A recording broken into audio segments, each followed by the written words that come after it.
So far we've signed 3 defensive tackles. And if you saw our run defense last year, you know that was a major upgrade, a major problem that we had last year. Teams was running through us like a laxative on White Castles. I mean, straight through us. No draws. Yeah. What's up, Browns fans? What's up, Browns fans? Let's talk about this free agency period. We are a week into the free agency frenzy. I wanted to wait a little while before I assessed what we've done as a team thus far. Like I said, a week into free agency. Now, as a Browns fan, I used to get excited about free agent signings and who we signed and what it looks like on paper, but we're Browns fans, so we understand how it can look good on paper, but doesn't pan out to be nothing on the field. I used to get excited, like I said, man. Like, for example, you know, some players work at one place just because they had 5 million touchdowns at their last destination doesn't mean they're going to have 5 million touchdowns for us. All right, and just because they had 1 sack in the last 7 years for someone else doesn't mean they can't lead the league with sacks with us. You just never know. So I'm just going to go over some of the free agent signings and break down a couple of the just the particulars in my opinion. But I don't get real excited over free agents anymore because y'all remember way back in, I think it was 2006, we signed LaCharles Bentley, Buckeye from Cleveland, top-rated center in the league. We were all excited. And what happens? Some Cleveland Browns shit happens. Tore his ACL in the very first play of training camp and 11-on-11 drills and never played for the Browns because he got a staph infection after that. Some more Cleveland Browns shit, you know, that only seems to happen to us. I mean, y'all remember that year? Everybody got staph infections. I think Winslow got a staph infection. I think Joe Juravicius got a staph infection. It was bad. Also, I think that was the same year we had Gary Baxter, cornerback that we had got from the Ravens, thought he was going to be awesome. He tears both ACLs on one play. Where they do that at? Cleveland. That's where Cleveland shit happens. You know, that being said, I don't get, you know, too fired up about who we get or how it works out. You know, we'll see when they get on the field, when they get in this Jim Schwartz system or how Stefanski uses them on offense. So far we've signed 3 defensive tackles. And if you saw our run defense last year, you know that was a major upgrade, a major problem that we had last year. Teams was running through us like a laxative on White Castles. I mean, straight through us. No draws, you know. So to sign 3 defensive tackles, we got Dalvin Tomlinson on a 4-year, $57 million deal.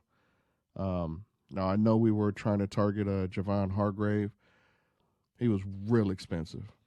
All right, so to come out with Dalvin Tomlinson, I'm okay with that. All right, $14 million a year. The dude missed 0 tackles last year. He hasn't missed more than 5 tackles in a season his entire career. I'll take that. That's a run stopper. Okay, make tackles. You want your defensive tackle to make tackles. All right. We got Maurice Hurst, Trystan Hill, some more rotation guys. You know, they'll be around to rotate with Perion Winfrey, Jordan Elliott, and Tommy Togiai.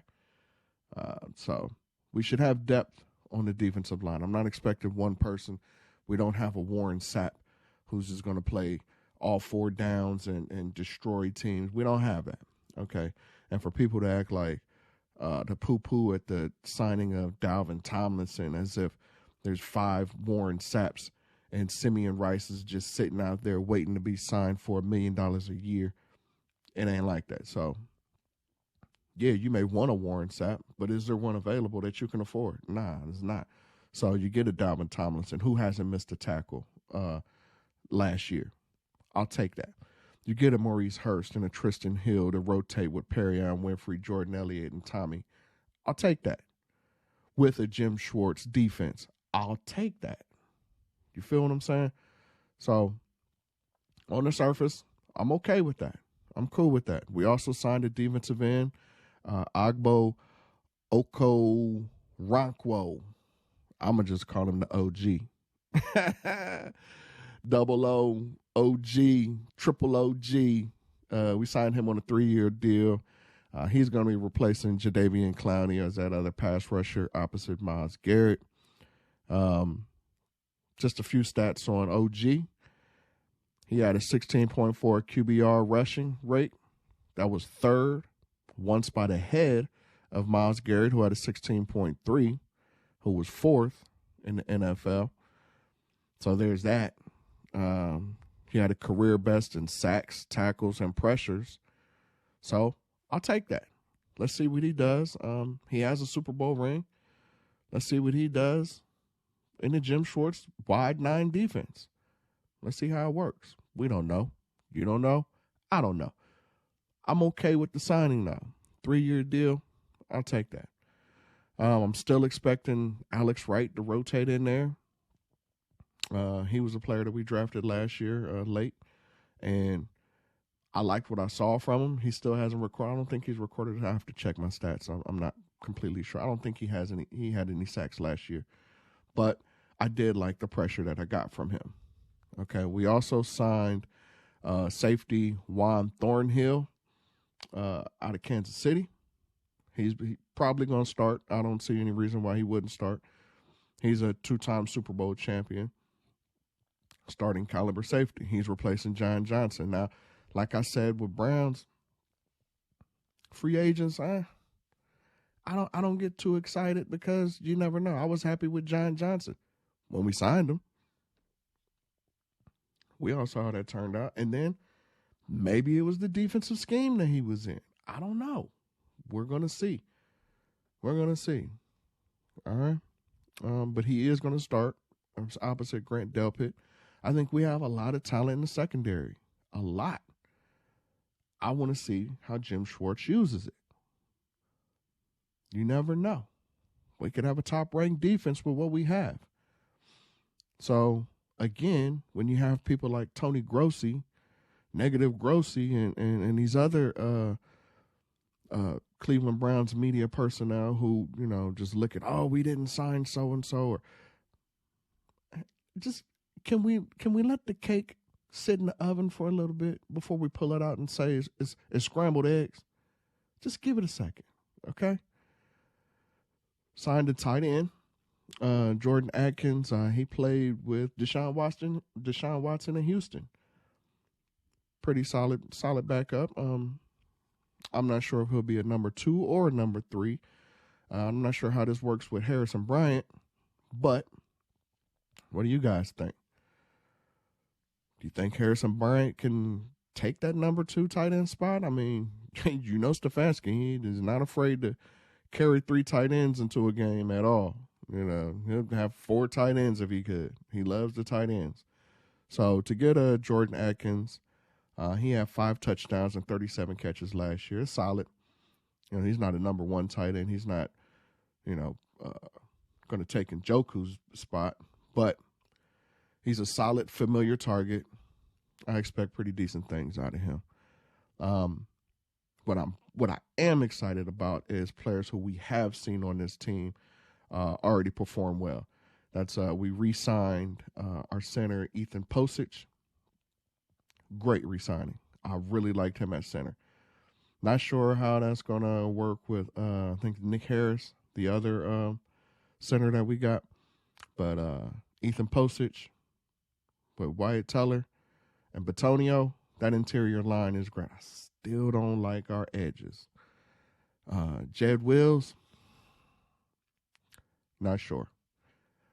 Not sure. The usual consensus is if you are the right tackle, you're the weakest link on the offensive line. And that's where he played in college. But we decided to make him a left tackle. And I didn't like what I saw from Jed Wills last year. His kick slide is is suspect. It was suspect last year. That kick slide was left a lot to be desired. I saw a lot of lackluster plays out of him. I'll just leave it at that. Let's see what he does. You never know. We re-signed Takitaki. Great. I liked him. When we had to play, we had a lot of linebackers go down last year. When we had to play Takitaki in that middle, I thought he did very well. I didn't see a lot of misreads, a lot of false steps. He played fast because he reacted. I think he understood the scheme, but let's see what he does with Jim Schwartz. Let's see how this works out. And we also signed cornerback A.J. Green. He was good as well. I like all three of those re-signings. But so far on this first week of free agency, I give us a B on paper. What's that mean for the season? I have no idea. I ain't even gonna front with you. Browns fans, relax. The world's not ending. The sky's not falling. I'm just happy we have less drama this offseason. So far, the hot seat is heating up for Stefanski and Andrew Berry. You guys got to win. Okay? I don't want to see no losing records. That ain't going to get it done. I don't want to see a third place or less finish in the division. It's time to start winning the division. You have your quarterback. You have your running back. I need another wide receiver, but you have a number one wide receiver. You have a number one tight end.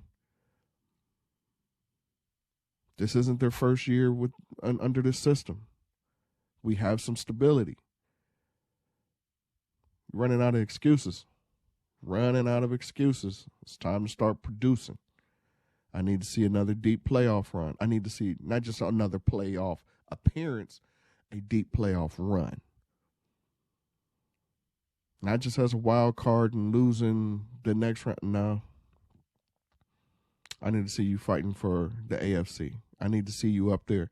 When they're talking about the Buffalo Bills and the Kansas City Chiefs, and let's see what the Jets do, and the Miami Dolphins, and when they're talking about those teams in the AFC and the Cincinnati Bengals, they need to start saying the Cleveland Browns name too. There's no excuse why we shouldn't. We have an all-pro pass rusher. We have a all-pro quarterback, all-pro wide receiver. No excuse. We have a coach with experience. We don't have I just can't think of any more excuses to give these people. Win some games. End of story. All right. Let me know how y'all feel in the comments about this free agency. Let me know who you like, who you think we need to go after, and then let's get ready for the draft. Draft is in a couple weeks. Let's see what new Cleveland Browns we bring in here. All right. Go Browns.